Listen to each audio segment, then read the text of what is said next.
Hi, இன்னைக்கு நம்ம biochemistry bitsல case based biochemistry discussions episode 4. நம்மளோட case report இப்படி start ஆகுது. A 12-year-old boy presented to the emergency department, sudden onset vomiting followed by altered sensorium and seizures featuring jerky movements and uprolling eyes.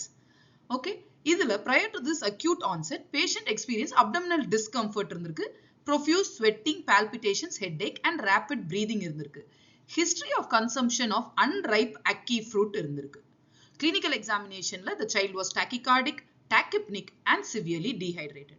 So immediately blood glucose கொடுத்திருக்காங்க 45 milligram per deciliter இருந்திருக்கு, which shows it is severe hypoglycemia and it is a hallmark of this disease, which is Jamaican vomiting sickness, also known as ackee fruit poisoning.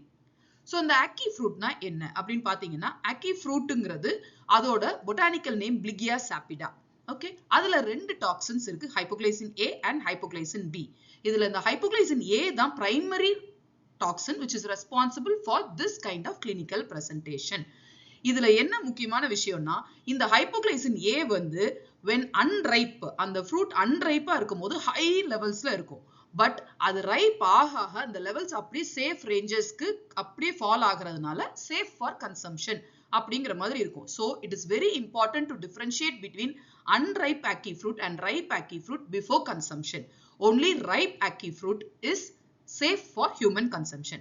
Unripe இருக்கும்போது சாப்பிட்டாங்கன்னா இந்த மாதிரி clinical presentations வரும். இப்போ இந்த hypoglycin A என்ன பண்ணும், பயோகெமிக்கலா அது என்ன பண்ணும் அப்படின்னு பாத்தீங்கன்னா, ஒரு பர்டிகுலர் மெட்டபாலிக் பாத்வேக்குள்ள போகும். அந்த பாத்வேல ஒரு முக்கியமான டாக்ஸிக் பை ப்ராடக்ட் ப்ரொடியூஸ் ஆகும். அதுக்கு பேரு மெத்திலீன் சைக்ளோப்ரோபைல் அசிட்டிக் ஆசிட். இவ்வளவு பெருசா படிக்க ஞாபகம் வச்சுக்க முடியலன்னா MCPA அந்த பை ப்ராடக்ட் ப்ரொடியூஸ் ஆகும். சரி, இப்போ MCPA ப்ரொடியூஸ் ஆயிடுச்சு. அதனால என்ன அப்படின்னு பாத்தீங்கன்னா, நம்மளோட லாங் செயின் ஃபேட்டி ஆசிட்ஸோட பீட்டா ஆக்சிடேஷன் இந்த MCPA காம்பவுண்ட் வந்து இன்ஹிபிட் பண்ணும். அது நிறைய இன்ஹிபிட் பண்றதுனால depletion of NADH and acetyl CoA, NADH acetyl CoAவும் பத்தாம போயிடும். சோ அதனால என்ன ஆகும் அப்படின்னு பாக்குறீங்கன்னா, acetyl CoA இருந்தாதான் நமக்கு குளுக்கோனியோஜெனிசிஸ் நடக்கும். சோ இதனால குளுக்கோனியோஜெனிசிஸ் நடக்கிறதுக்கு வாய்ப்பு இல்லை. சோ ஒரு பர்டிகுலர் லெவலுக்கு அப்புறம் கிளைக்கோஜன் ஸ்டோரேஜ் லிவர்ல இருந்து இருக்கிற எல்லா கிளைக்கோஜனையும் டெப்ளீட் பண்ணதுக்கு அப்புறம் பாடி cannot synthesize any new glucose, ஏன்னா குளுக்கோனியோஜெனிசிஸ் நடக்காது. அதனாலதான் சிவியர் ஹைப்போகிளைசீமியா வருது இந்த பேஷண்ட்ல.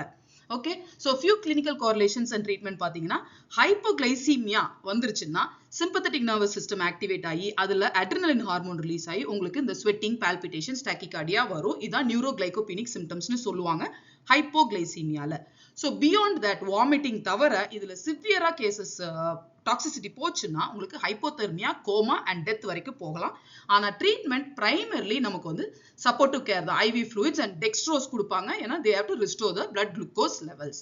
So just to summarize, Jamaican vomiting sickness is due to the ingestion of unripe ackee fruit. Hypoglycaemia இருக்கும். இதுல ரெண்டு முக்கியமான டாக்ஸின்ஸ் இருக்கும் இந்த ஃப்ரூட்ல, ஹைப்போகிளைசின் A, B. A தான் முக்கியம். அதுல இருந்து வர்ற காம்பவுண்ட் MCPA.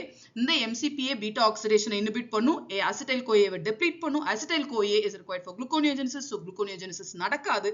அதனால கிளைக்கோஜன் டெப்ளீட் ஆனதுக்கு அப்புறம் எந்த குளுக்கோஸும் ப்ரொடியூஸ் பண்ண முடியாது. அதனால ஹைப்போகிளைசீமியா போகும்.